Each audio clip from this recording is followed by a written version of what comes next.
Anggota militer Vladimir Putin baru-baru ini kembali intens melancarkan serangannya ke arah anggota militer Volodymyr Zelensky.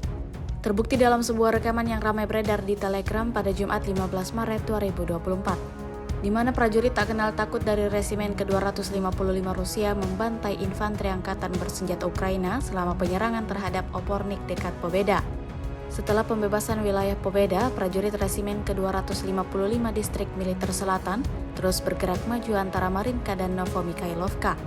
Dalam rekaman tersebut, infanteri Rusia terus menghabisi sekelompok militer angkatan bersenjata Ukraina yang bersembunyi di parit dan ruang istirahat di tempat pendaratan.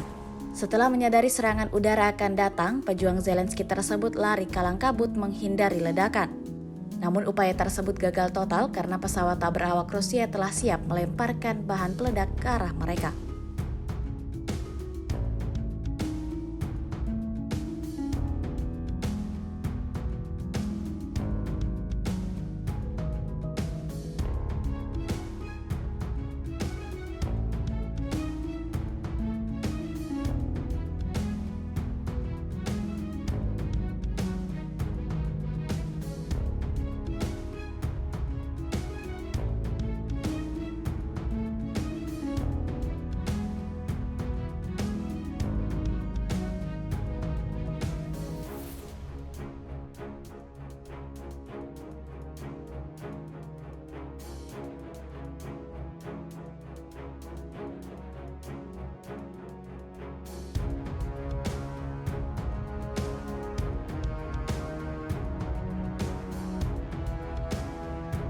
X sekarang menghadirkan lokal menjadi Indonesia.